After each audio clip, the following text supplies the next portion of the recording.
Hello students, कैसे हैं आप सब लोग। जय हिंद। मैं अनुज कुमार और आज की वीडियो में टॉप 50 MCQs क्वेश्चन सॉल्व करने वाला हूं। सारे क्वेश्चन मिक्स रहेंगे, physical education and sports science. तो चलते हैं और डिस्कस करते हैं, आपको बड़ा मज़ा आने वाला है। पहला क्वेश्चन आपके सामने, फर्स्ट क्वेश्चन है, which type of lever is most effective in sports movement. खेल के क्षेत्र में वो कौन सा लीवर है जो सबसे ज़्यादा प्रभावित होता है। बहुत बार क्वेश्चन पूछा जाता है, फिक्स क्वेश्चन, रट लो इस क्वेश्चन को। आंसर इज थर्ड क्लास का लीवर। एक चीज मैं आपको बताना चाहूंगा, लीवर कितने प्रकार के होते हैं। लीवर दीज आर 3 टाइप्स, 3 प्रकार के लीवर होते हैं। इसकी एक ट्रिक बता रहा हूँ मैं, first class lever, second class lever और थर्ड क्लास लीवर। तो मैंने एक ट्रिक बनाई है, वो है फार, फरा और रफा। मीन्स ये हो गया फर्स्ट क्लास, ये हो गया सेकंड क्लास, ये हो गया थर्ड क्लास। तो फर्स्ट क्लास में आपको याद रखना है, बीच में जो A4 एक्सिस फर्स्ट क्लास में रहती है और बीच में सेकंड क्लास में R4 रेजिस्टेंस बीच में रहेगा, मिड में रहेगा, और F4 जो आपका फोर्स है वो कहाँ रहेगा, मिड में रहेगा। तो याद रखना, इस ट्रिक की हेल्प से आप लीवर के क्वेश्चन को सॉल्व कर सकते हो। तो चलते हैं और डिस्कस करते हैं, एक एक क्वेश्चन को हम कवर करेंगे। नेक्स्ट क्वेश्चन है आपके सामने, question number 2, which muscle is involve the elevation of arm. जब अपनी आर्म को उठाते हो तो उस आर्म को उठाने के लिए, उस भुजा को उठाने के लिए कौन सी मसल रेस्पॉन्सिबल है। एक एक क्वेश्चन को हम समझेंगे। Answer is D, deltoid muscles. और मैंने आपको बताया डेल्टॉइड मसल जो होती है उसके 3 पार्ट होते हैं। एक होता है एंटीरियर डेल्टॉइड, एक होता है जिसको हम बोलते हैं मिडिल डेल्टॉइड, और मिडिल डेल्टॉइड को हम लेटरल भी बोल देते हैं, याद रखना। और फिर उसकी पीछे वाली होती है, उसको हम बोलते हैं पोस्टीरियर डेल्टॉइड। तो इन तीनों मसल को मिलाकर, पार्ट्स को मिलाकर तब बनता है डेल्टॉइड, और इसी मसल को हम बोलते हैं शोल्डर मसल। छोड़ना नहीं एक भी क्वेश्चन। तो जब अपनी आर्म को उठाते हो ना, ऊपर की ओर लेकर जाते हो, लेटरल रेज करते हो, तो ये मसल रेस्पॉन्सिबल है। और अगर ये ऑप्शन ना हो तब क्या लगाएंगे, इस मूवमेंट को करने के लिए कौन सी मसल रेस्पॉन्सिबल है। तो आपको बीच वाली जो है ग्रुप, जो मसल्स का नाम दे रखा होगा, जिसको हम बोलते हैं मिड डेल्टॉइड। छोड़ना नहीं है एक भी question. Mid deltoid, middle deltoid, lateral deltoid, कैसे भी दे देगा आपके सामने। नेक्स्ट मैं बात करता हूँ, एक क्वेश्चन आपको बताना चाहूँगा, छोड़ूंगा नहीं एक भी क्वेश्चन। बाइसेप्स मसल जो होती है, ये आपकी बात करें हम, ये हम बात कर रहे हैं एल्बो के अंदर। तो एल्बो के अंदर क्या करवाती है बाइसेप मसल, ये करवाती है आपकी फ्लेक्शन मूवमेंट। जब आप अपनी एल्बो को फोल्ड करते हो ना, तो बाइसेप मसल्स करवाती है। और उसका अपोजिट एंटागोनिस्ट जो मसल होती है, ये जो है ये एक्सटेंशन करवाती है। ये क्या करवाती है, एक्सटेंशन करवाती है। किसमें, एल्बो में। एक एक क्वेश्चन नोट कर लेना भाई, एक भी क्वेश्चन नहीं छोड़ेंगे हम। उसके बाद क्वाड्रिसेप्स की मैं बात करूं तो जो आपका नी होता है, जिसको हम बोलते हैं घुटना, जब आप अपने घुटने को एक्सटेंड करते हो, नी को खोलते हो, मैं बात करूं, बैठ गया एक चेयर पर, तो मैं अपने पैर को जब सीधा करूंगा ना, हम बोल सकते हैं जब जिम के अंदर जाते हैं तो एक लेग एक्सटेंशन, एक क्या होती है, एक मशीन होती है, उसमें आप अपनी लेग को एक्सटेंशन करते हो, खोलते हो, तो वो कौन करवाती है, क्वाड्रिसेप्स मसल्स। एक भी क्वेश्चन नहीं छोड़ेंगे भाई, एक भी क्वेश्चन, सब रट लेना। नेक्स्ट मैं बात करता हूँ 3 क्वेश्चन है, which of the following is an example of biaxial joints. Biaxial, uniaxial, multiaxial, very very important question, याद रखना। हिंज ज्वाइंट नहीं है, पिवोट नहीं है, दोनों में से कोई नहीं है, इनमें हो जाएगा नॉन ऑफ दीज एबव। याद रखना, बाई एक्सियल, मल्टी एक्सियल, और ये तीनों क्वेश्चन जो हैं आपके एग्जाम में आए हुए हैं। इस पर मैंने एक वीडियो बनाई, बहुत ही इजीली तरीके से एग्जाम्पल को समझाया है। जाना, बायोमैकेनिक्स डालना और मेरा नाम ऐड कर देना, वीडियो निकल के आ जाएगी। अब एक आपके लिए क्वेश्चन दे रहा हूँ कि मल्टी एक्सियल का एग्जाम्पल क्या है। ह्यूमन बॉडी में हम जॉइंट्स की बात कर रहे हैं जी, प्लीज़ जवाब देंगे आप, जवाब देंगे। नेक्स्ट मैं बात करता हूँ, क्वेश्चन नंबर है हमारा 4, number of bone in axial skeleton. Axial skeleton में कितनी बोन होती हैं। मैंने आपको बताया कि स्केलेटन सिस्टम को जब हम बात करते हैं, सारे लोग नोट कर लेना भाई, स्केलेटन सिस्टम की मैं बात करता हूँ तो 2 टाइप्स के स्केलेटन सिस्टम होते हैं। एक होता है हमारा एंडो स्केलेटन और एक होता है जिसको हम बोलते हैं एक्सो स्केलेटन। आप बोलोगे सर पहली बार पढ़ रहे हैं, बिल्कुल। एंडो स्केलेटन जो है हमारे 2 टाइप्स के होते हैं, एक होता है हमारा एक्सियल और एक होता है हमारा अपेंडिकुलर। एक भी क्वेश्चन नहीं छोड़ेंगे, एक भी क्वेश्चन। अपेंडिकुलर, तो अपेंडिकुलर और एक्सियल ये दोनों पार्ट हैं एंडोस्केलेटन के, और इसका एग्जांपल हम बात करें हम ह्यूमन बॉडी और एक्सोस्केलेटन का एग्जांपल क्या है तो प्लीज कमेंट करके बताएंगे। तो एक्सियल के अंदर आती है 80 और अपेंडिकुलर के अंदर आती हैं 126, और दोनों को जब मैं ऐड कर दूंगा तो 206 बोन हो जाएंगी। तो मनुष्य में, ह्यूमन बॉडी में ओवरऑल टोटल बोन जो है कितनी है वो 206, 206। छोड़ना नहीं एक भी क्वेश्चन भाई, एक भी क्वेश्चन नहीं छोड़ेंगे।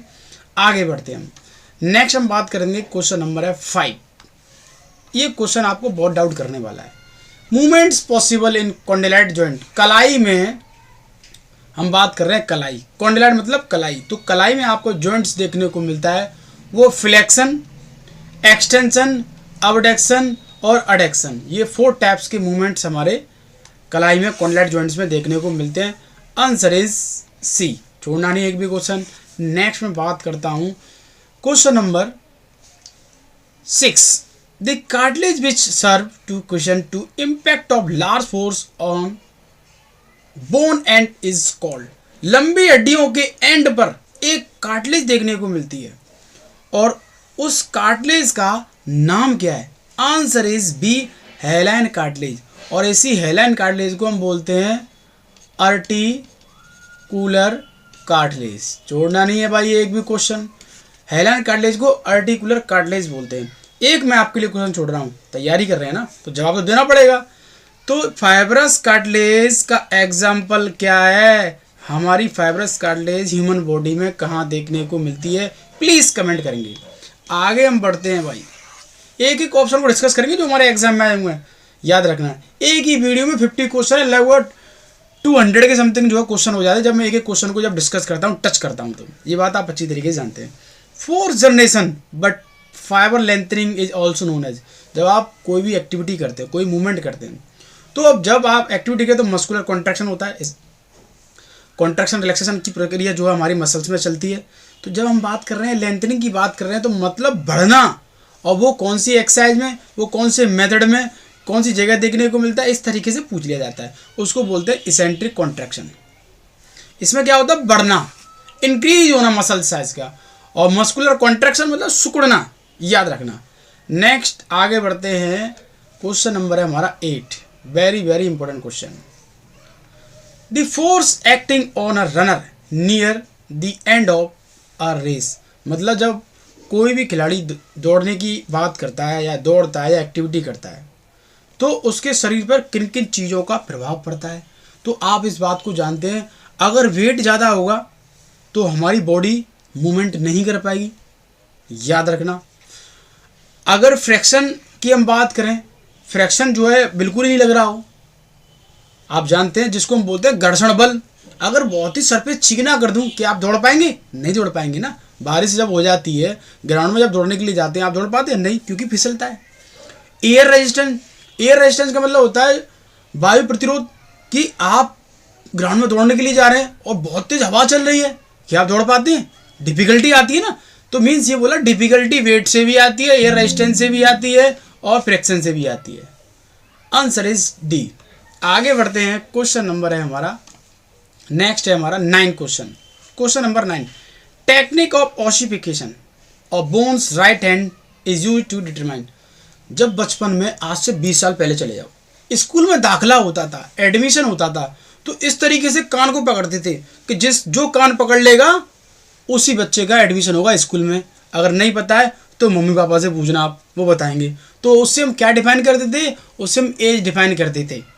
ये सरकारी स्कूलों में एडमिशन होता था, एक कान पकड़ के दिखाओ तभी हम तुम्हारा एडमिशन लेंगे। अब तो बहुत सारी चीज़ें बदल गई हैं 20 साल के बाद अगर हम बात करें तो। नेक्स्ट मैं बात करता हूँ, मैं खुद अपने एडमिशन की बता रहा हूँ। जब मेरा एडमिशन हुआ था तो टीचर ने मेरे को कान पकड़वाया था, पकड़ के दिखाओ, 20 साल पहले की बात बता रहा हूँ। तो मैं कान नहीं पकड़वाया तो मेरा जो है एडमिशन 1 साल लेट हो गया। याद रखना। नेक्स्ट में बात करता हूँ 10th क्वेश्चन, ड्यूरिंग अबडक्शन। एक होता है अडक्शन और एक होता है अबडक्शन। कंसेप्ट क्लियर करता हूँ। ड्यूरिंग अबडक्शन दी आर्म, अबडक्शन की बात कर रहा। अब की बात करें, अब ऐसे लिख लो हिंदी में, अब मतलब अवे, तो away from the body, answer is B, मतलब बॉडी से दूर। जैसे सपोज दैट ये है हमारा एक खिलाड़ी, ये है हमारा एक खिलाड़ी और आपको पता है ये इसकी नाभि है और 20 सेंटर से मैंने एक लाइन को मार कर दिया, तो ये जो मानी जाती है इसको हम बोलते हैं मिड लाइन, इमेजरी लाइन बोलते हैं। तो जो मूवमेंट बाहर जा रहा होगा, जो मूवमेंट बाहर जा रहा होगा उसको बोलते हैं away from the body, away from the mid line. तो आंसर इज अबडक्शन। जब अपने हाथ को दूर लेकर जाते हो, अबडक्शन। जब दूर लेके गए तो नज़दीक तो लाओगे ना, तो जब नज़दीक जब आएगा मिड लाइन की ओर तो उसको बोलते हैं अडक्शन, उसको हम बोलते हैं अडक्शन। छोड़ना नहीं है भाई, ये एक भी क्वेश्चन नहीं छोड़ेंगे। आगे बढ़ते हैं। नेक्स्ट क्वेश्चन है हमारा 11 क्वेश्चन है। ये तो फिक्स क्वेश्चन, ऐसे कुछ क्वेश्चन है इंडिया के किसी भी एग्जाम में जब बैठते हो तो कुछ क्वेश्चन तो बार बार भी देखने को मिलते हैं। अब टीचर के पास इतना समय कहाँ है कि वो नए क्वेश्चन बनाए, ये बात आप अच्छी तरीके जानते हैं। 1.5 से 2 लाख रुपये मिल रहा है, कौन मेहनत करना चाहेगा। इसके लिए मेहनत करती हैं एजेंसी संस्थाएं। जैसे कि हम बात करें, हर साल जो है नीट MBBS के जो भी एग्ज़ाम है, नीट के एग्ज़ाम है, या हम बात करें CGL के एग्ज़ाम है, उनमें हर साल नए क्वेश्चन बनते हैं क्योंकि बड़े लेवल के एग्ज़ाम है। फिजिकल एजुकेशन घिसे पेटे जो क्वेश्चन है बार बार पे देते हैं, कुछ ही क्वेश्चन बदलते हैं।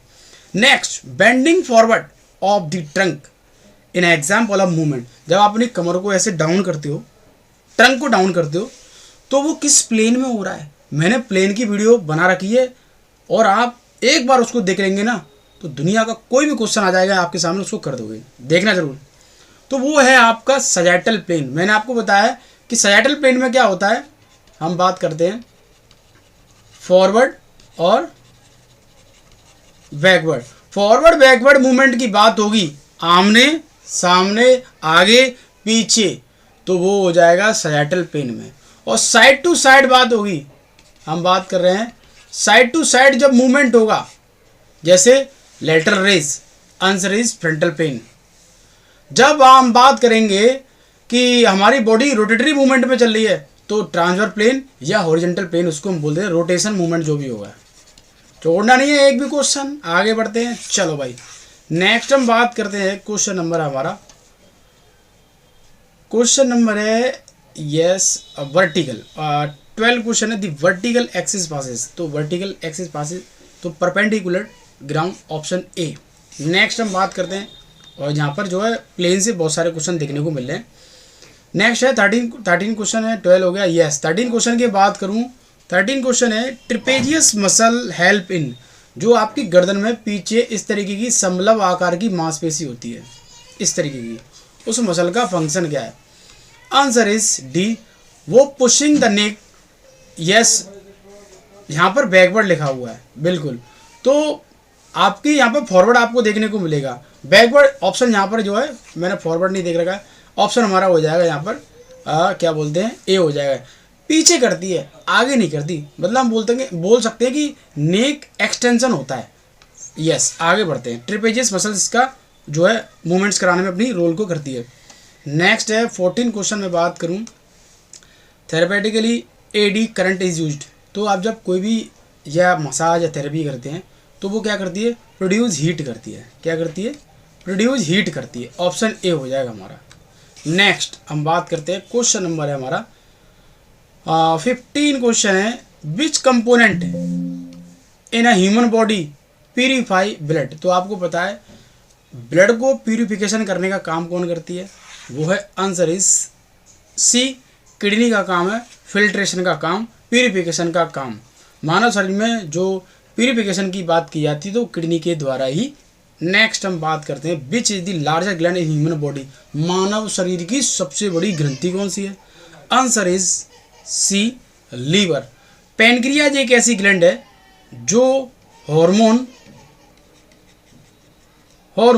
और एंजाइम को सीक्रेशन करती है। एक ही ऐसी ग्लैंड है जो हार्मोन भी छोड़ रही है, एंजाइम भी छोड़ रही है।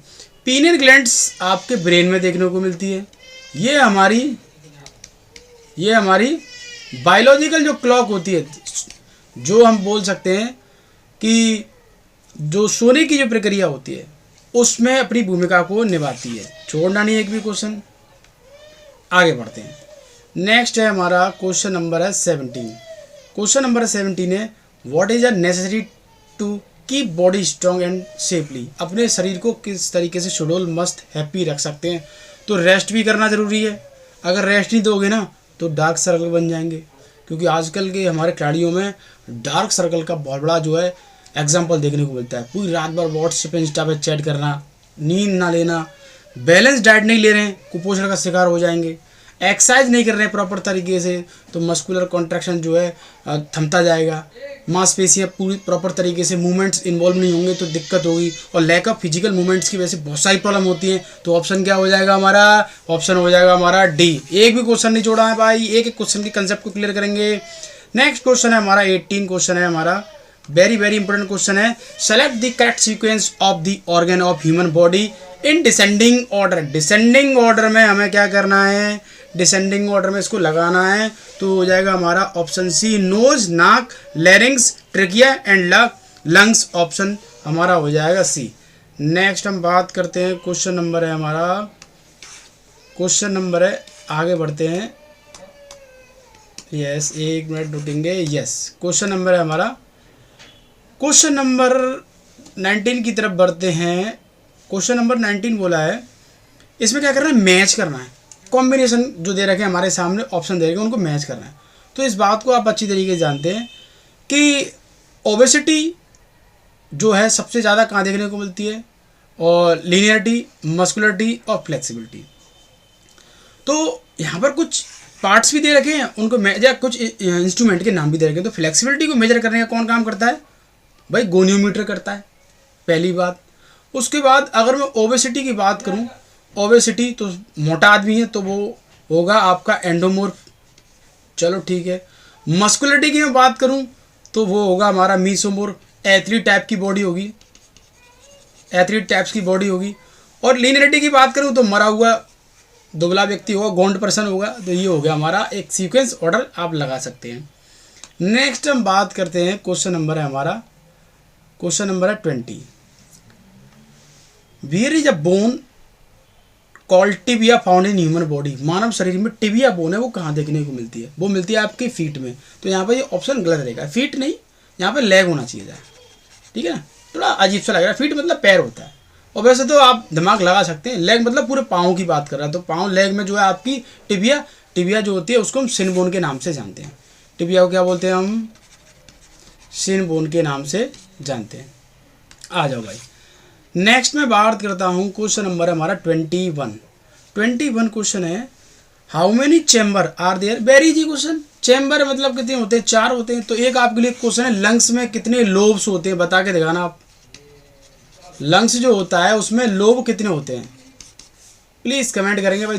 नेक्स्ट क्वेश्चन है 23, muscles fibre taking approx 110 microsecond to reach peak tension when stimulate. तो वो है ST, इसको हम बोलते हैं।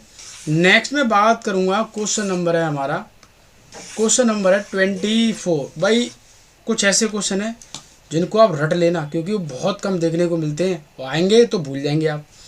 24 क्वेश्चन है, मैक्सिमम वॉल्यूम ऑफ एयर, यहाँ पे होगा एयर, ठीक है ना। Forcefully expire after maximal inspiration is called. तो उसको हम बोलते हैं वाइटल कैपेसिटी। अधिकतम प्रेरणा के बाद बलपूर्वक समाप्त होने वाली वायु की अधिकतम मात्रा कहलाती है। नेक्स्ट में बात करता हूँ, क्वेश्चन नंबर है आपका 25। क्वेश्चन नंबर है 25 क्वेश्चन है, isometric contraction can be called. मतलब आइसोमेट्रिक जो कॉन्ट्रैक्शन होता है उसको किस नाम से जानते हैं? Answer is B, static contraction. इसको हम बोलते हैं स्टेशनरी मूवमेंट। और डायनेमिक जो होता है इसको हम बोलते हैं, इसमें जो है आप डायनेमिक का मतलब समझ सकते हैं कि इसमें कोसेंट्रिक और एसेंट्रिक प्रोसेस देखने को मिलता है और गति अवस्था में मिलता है देखने को, ये तो सब लोग जानते हैं। तो ये आइसोमेट्रिक से बनता है। एग्जांपल, जब आप किसी दीवार को पुश करते हो, या हम बोल सकते हैं किसी चीज़ को पुश कर रहे हैं, होल्ड कर रहे हैं, तो वहाँ पर ऑटोमेटिक आइसोमेट्रिक कॉन्ट्रैक्शन देखने को मिलता है। तो पार्ट 2 में मैं 26 जो है क्वेश्चन से आगे बढ़ने वाला हूँ। अगर किसी भी खिलाड़ी का कोई भी डाउट है तो प्लीज़ कमेंट करेंगे। मिलते हैं नेक्स्ट वीडियो के साथ। Thank you. जय हिंद।